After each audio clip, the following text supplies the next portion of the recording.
My dear loyal subjects, how are you all doing? I hope you're doing well, for today, our great empire is threatened by another problem. You see, from tomorrow onwards, I shall be creating a new law in which... Oh, hello there. Don't mind me, just running my mighty empire of a country. It's not really that impressive. It's pretty small.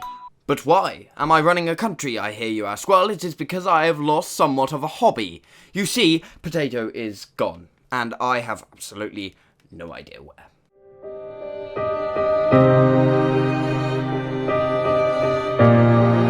You know, it's odd. He's never truly been out into the big wide world, but with so many dangers out there, but nothing bad can happen. I mean, it's just a potato. It's pretty much an inanimate... He's pretty much an inanimate object. There we go. Got it. Meanwhile... No, please. Don't do it. No. No, please. I'm a potato.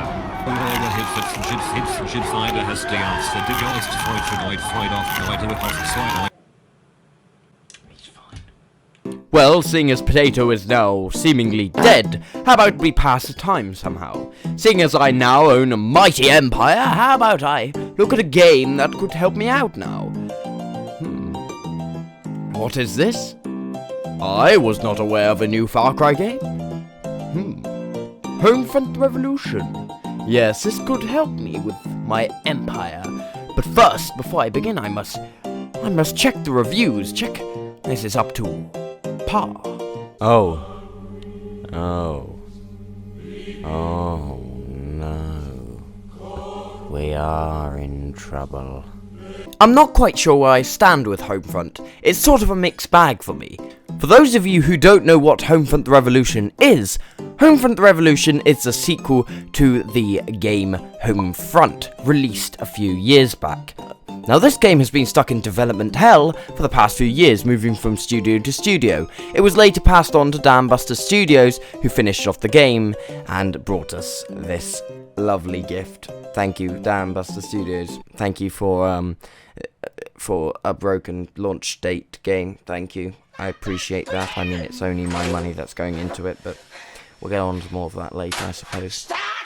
Similar to The Division, there are goods and bads to this game. It has its high points and its low points, and it's a shame, really. It could be something different, it could be something new, and yet it's trying to be something that it's not. It's trying to be somewhat of a Far Cry game.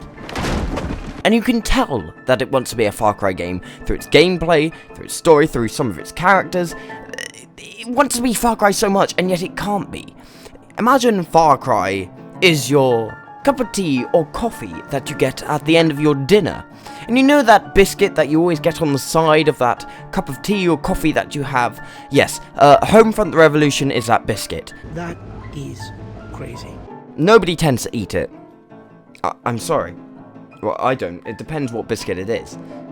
If it's almonds, then no. So let's compare this game to almonds. So you may eat it, you may not. Well, let's be honest here. As long as it's a nice biscuit. I'm going off topic here. Where was I? Oh yeah, biscuits. The story is fairly simple. North Korea invades America. 4 years later, America tries to take it back. The aim of the game is to try and create the revolution. This is done by going from area to area in Philadelphia in different zones and try and get the people on your sides. As the French would say, Viva Revolution! You have 3 different zones. You have the green zone, the yellow zone, and the red zone. The red zone is basically a war zone where the North Koreans, or as they're called in this game, the Norks, are fighting against the resistance. Then you've got the yellow zone, which is arguably the best area of the game. This is where most of the Americans live. They've been forced to live here by the Norks, and it mixes a nice element of stealth. Now, it is nice to go from zone to zone, but the story kind of falls flat, as that's practically what you're doing for each mission, minus a few. And this is the first problem with Homefront Revolution, is that it can get quite repetitive. It is not Assassin's Creed repetitive, but it does get somewhat frustrating, as so many good opportunities could be taken here and yet they're not used. Although, I will admit, I did enjoy my time playing through the story, especially with some of the good bits. The zones themselves are actually quite cool. You find different things in each zone. So in the red zone, you can drive motorbikes around to speed up your transport. Whilst in the yellow zone, you have to blend in with the crowd and not get spotted by the Norks. And that leads me on to characters. And oh boy, does this game have cliche characters. I mean, especially a certain someone who literally is just a cliche in herself. Everything about her is a cliche. And for that matter, your character himself, named Ethan Bradbury. Oh, sorry, did I say Bradbury? I meant Ethan Brady doesn't have a voice, which has led me to wonder, why is this? Maybe there's something else going on here. Maybe there's a reason we don't speak. Maybe something darker is going on here. Why is it that I don't choose to speak? Could it perhaps be because I'm hiding something? Maybe it's something else. Why is it that I see a man walking in the water? Could it be because my character actually can do witchcraft?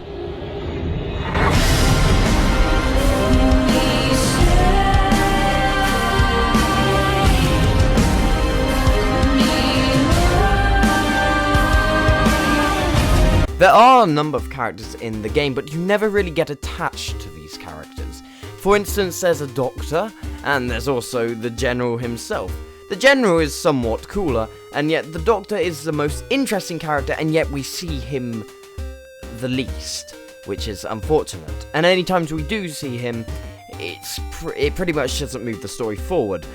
That also brings me on to the fact that there's lots of unnecessary stuff in this game. There are entire scenes that just don't matter and don't move the plot along, mainly to do with the doctor. For instance, in one of them, you go to speak with the doctor. Now, they could have done something really cool. They could have shown him on the war field, trying to help these people, but no, we go sit in a train carriage and listen to him speak for, I don't know, 30 seconds, and that's about it. That's literally the most we hear from him. It's a shame, really, because he's quite a good character. The other problem with the characters is that you don't really care about them. If they die, well, you're dead. Sorry. And with that, let's move on to graphics. Now, the graphics are fairly good. They're not bad and they're not amazing. This isn't any Assassin's Creed Unity, but nor is it some Ride to Hell how are you meant to say that? Retribution? You know. You know the game, you know, the awful one.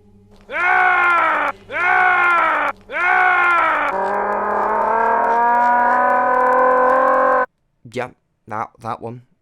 But in order to talk about graphics, we need to talk about the performance because it ties into graphics. Okay, this is another bad launch title.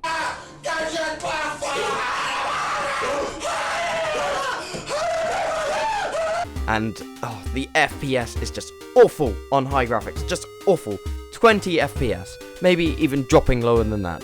I couldn't play the game on ultra settings. I had to turn them down to medium, and although the world still does look good and the graphics look quite good on medium, I wanted to experience the full grasp of the game through the graphics as well. I wanted to see what the game is capable of, and because of this FPS problems, I can't. There weren't too many glitches through the game, I'll give it that. That was something, I suppose, if you could give it that. I don't know anymore. Do we measure glitches as something bad? I suppose so. But the frame rate, it gives me nightmares. It gives me nightmares. Another fantastic thing that I would like to bring up in this game is the customization and weapon design. Now in multiplayer there's a lot of customization, if possible, possibly too much. There should have been a bit more in the single player, I feel, but that has been replaced with the weapon customization, which is just excellent, just pure art to the eye.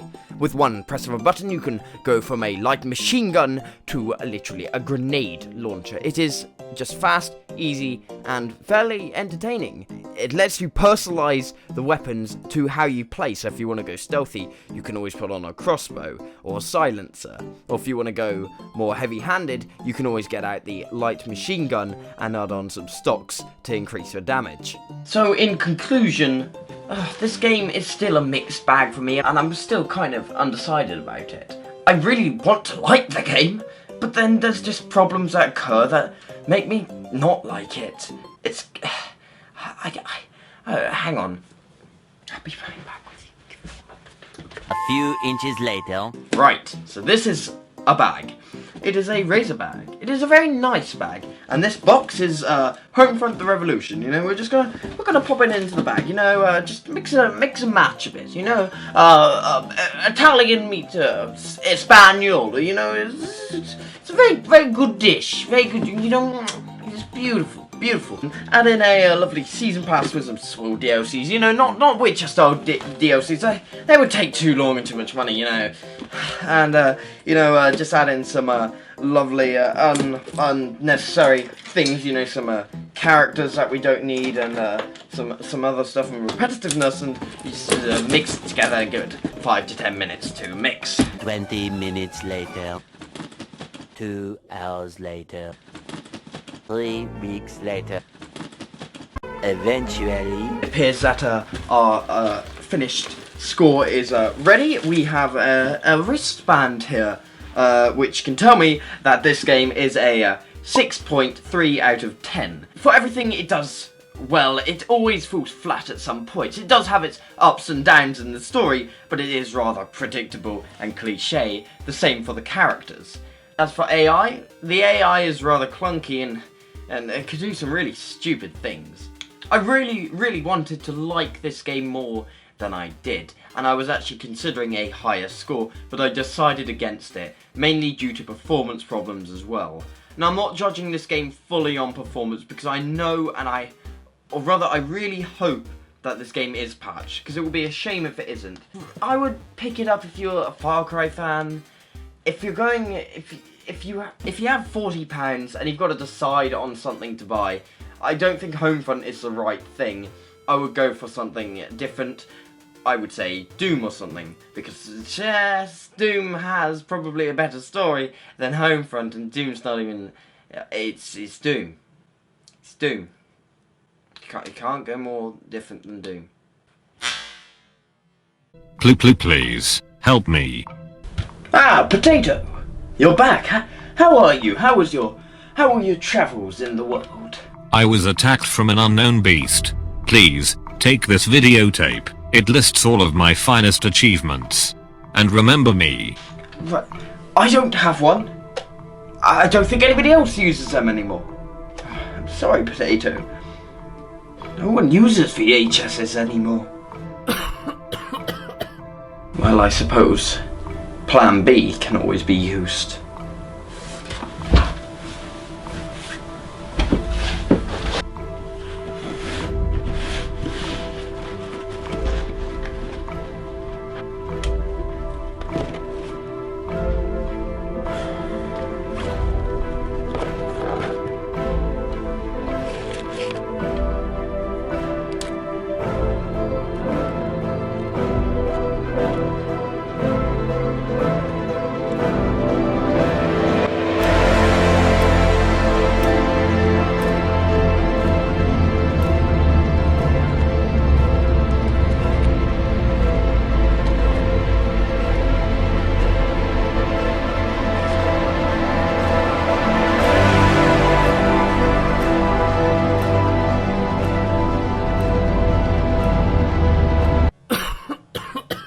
Ah yes, perfect. Back to good health, and just look at where we are. I'm alive. Thank you. I don't know what to say. Now fetch me a drink.